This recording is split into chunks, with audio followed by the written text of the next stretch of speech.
que ver con un rescate del pecado. Amén. Un rescate, hablamos de una liberación. De eso tiene. Ahora, dice aquí la primera pregunta, ¿la salvación se origina en Dios o en el hombre? ¿Es temporal o eterna? Ahora, ¿cómo yo con la Biblia puedo demostrar que la salvación se origina en Dios? Primera de Pedro, capítulo 1, versículo del 18 al 20. Sabiendo que fuiste rescatado de vuestra vana manera de vivir, la cual recibiste de vuestros padres, no con cosas corruptibles como oro o plata, sino con la sangre preciosa de Cristo, como de un cordero sin mancha y sin contaminación, ya destinado desde antes de la fundación del mundo. Primera de Pedro, capítulo 1, versículo del 18 al 20, estoy leyendo. Pero manifestado en los postreros tiempos por amor de ¿quién? De vosotros. Quiere decir que aquí dice que este plan de redención, que quiere decir de rescate, de salvación, tuvo su origen antes de la fundación del mundo. Quiere decir cuando el hombre todavía ni existía, no era ni creado, en el cielo ya se originó este plan de rescate, de salvación. Porque en la presencia de Dios, o sea, presencia de Dios, Dios ya tiene un conocimiento del pasado, del presente y del futuro. Por lo tanto, no es que cuando el hombre pecó, Dios se puso a decir, ¿y ahora qué hago? ¿Cómo lo salvo? ¿Qué me invento? No. Aquí está diciendo y presentando que este plan de redención, de rescate, de salvación, se originó antes de la existencia del mismo hombre. ¿Está claro? Por lo tanto, se originó en Dios. ¿Es temporal o es eterna? Ahora vamos a ver. Según la salvación que Dios nos ofrece, ¿es por un tiempo nomás? ¿Y después se pierde?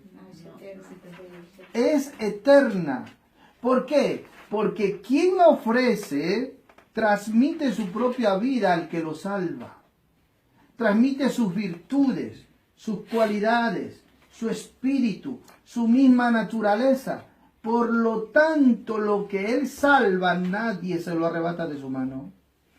Y ponga ahí, mire hermano, la salvación es eterna porque es un cambio de estado. Pasamos de muerte a vida. Efesios 2:1. Y Él os dio vida cuando vosotros estabais muertos en vuestros delitos y pecados.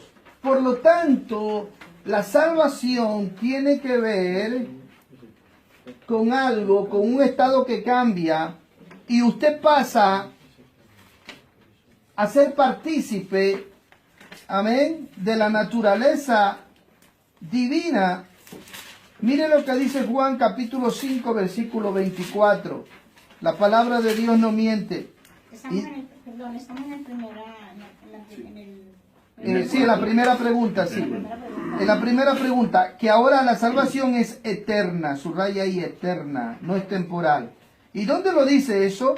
Juan capítulo 5, versículo 24. De cierto digo, el que oye mi palabra y cree al que me envió, tiene vida temporal, eterna, dice, y no vendrá a condenación, mas ha pasado de muerte a vida. Por lo tanto, en la primera pregunta, la salvación se origina en Dios y no en el hombre. Amén. Amén. Es en Dios. Y después la salvación no es temporal, es eterna. Amén. Es importante que anoten estos versículos bíblicos. Amén. Juan 5, 24. Juan 5, 24. Es eterna la salvación. Por eso es que nosotros ahora gozamos de vida eterna. Cuando hablamos de eternidad, no hablamos ni de pasado, ni de presente, ni de futuro. Porque la eternidad no tiene que ver con el tiempo. Dios creó el tiempo para nosotros los hombres. Y nosotros conocemos el tiempo, pero Dios no conoce el tiempo. Amén. Por eso es que Dios es ilimitado. Amén. En el tiempo, porque Él no tuvo principio ni fin. Por lo tanto, Él está sobre el tiempo. Es importante que esto lo tengamos presente. Ahora, su modo de vivir es eterno. Por eso es que Dios es eterno y no cambia. Es inmutable, quiere decir es el mismo, ayer, hoy y por los siglos de los siglos. Y cuando nosotros somos salvos, Él nos hace partícipe de su tiempo eterno, de su vida, se puede decir, eterna. Entonces ahora en Cristo Jesús empezamos a ser partícipe de esa eternidad. Lo que nos hace falta es la inmortalidad. Pero Cristo, cuando murió y resucitó, al resucitar, está demostrando que la inmortalidad también es para nosotros. Amén. Por eso en 1 de Tesalonicenses, capítulo 4, versículo 14, está hablando que esa es nuestra esperanza. La inmortalidad. Y que todos nosotros, por la fe en Cristo, que Él murió y resucitó, también nos espera la inmortalidad. Amén. Si morimos en Cristo. Ahora vamos adelante. La segunda pregunta, ¿cómo saber si eres salvo? ¿Y cuáles son las evidencias según la palabra de Dios? ¿Cuántos aquí son salvos? Amén. Amén. ¿Seguro? Amén.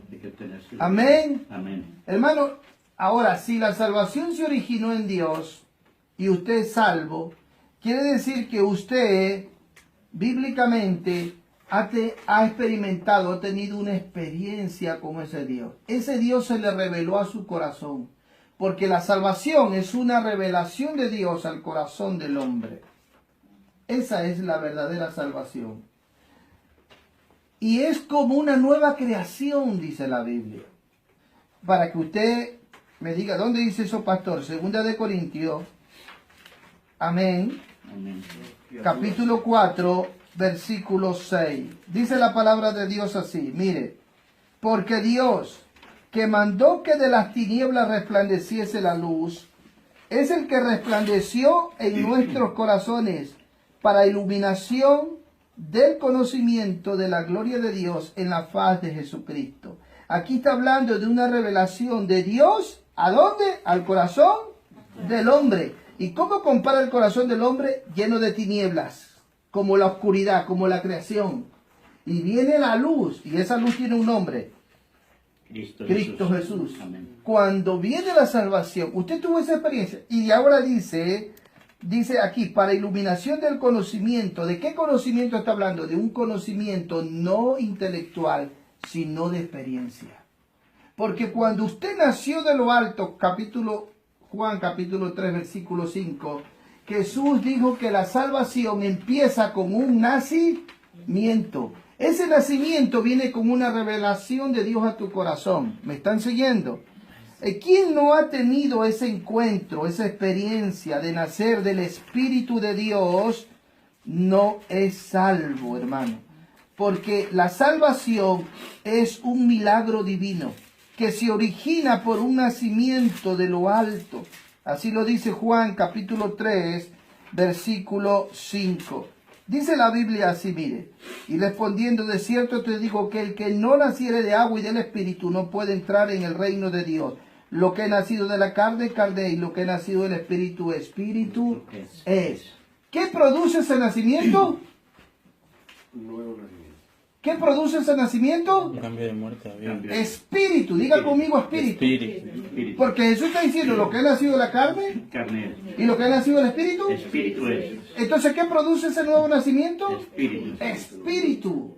No que no teníamos espíritu antes de conocer a Cristo, sino que no teníamos un espíritu inanimado, muerto para Dios. Por eso Efesios 2.1 dice, y Él os dio vida cuando estabais muertos espiritualmente.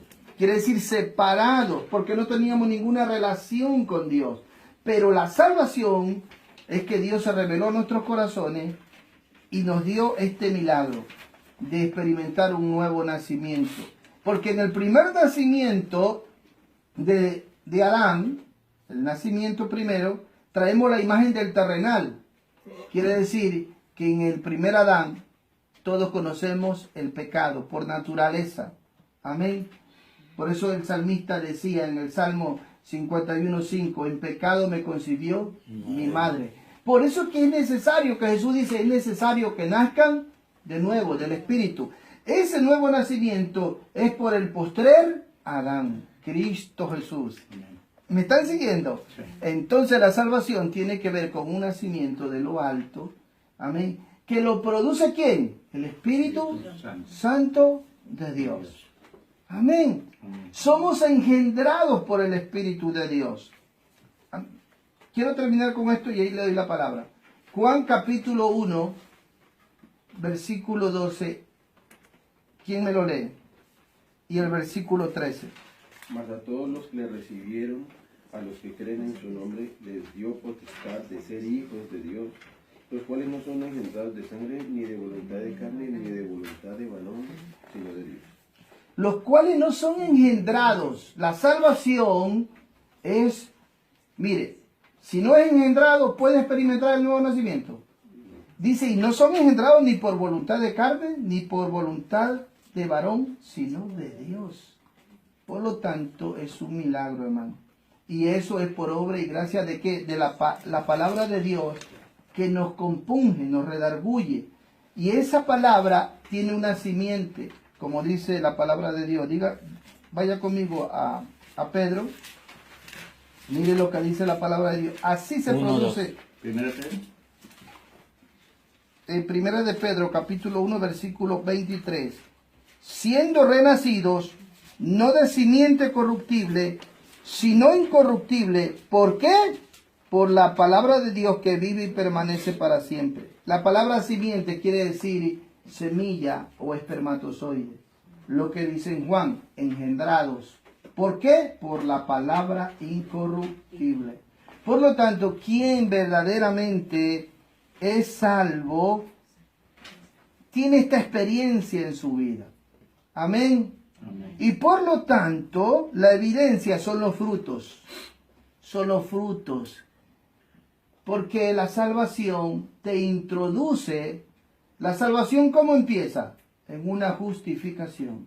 Y te introduce en una santificación, en una regeneración, transformación. Bueno, me quedo aquí. Dígame, mi amada hermana. No, lo que estaba diciendo del nuevo nacimiento, ¿sí? Cuando, Sí, el nuevo nacimiento. cuando recibimos el Espíritu Santo de Dios, y lo confirma en 2 Corintios 5:17. Amén. Dice Muy que de modo que si alguno está en Cristo, nueva criatura es. Nueva criatura. Las cosas viejas pasaron, y aquí hechas todas son son hechas nuevas. nuevas. Amén. Gloria a Dios. Eso es importante. Pueden escribir ese versículo. Amén. 2 Corintios 5:17. Esa es la evidencia. Todas son. Evidencia. Todas hechas son nuevas. nuevas. No dice la mitad No, todas. o la cuarta parte. Dice todas. Todas. Todas son hechas nuevas. ¿Y Jesús qué dijo en Mateo 7?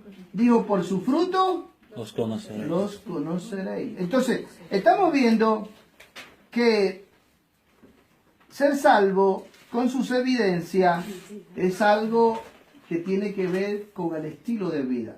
Amén. Porque la salvación se tiene que ver. No como dice Tito 1:16, muchos profesan conocer a Dios, pero con sus hechos lo niegan. ¿Por qué? Porque lo que muestra la evidencia de la salvación son los hechos, no las palabras. Amén. Lo que cuenta es la vida, el estilo de vida. ¿Está claro, mis amados hermanos? Amén. Amén, pastor. Ahora, los tres tiempos de la salvación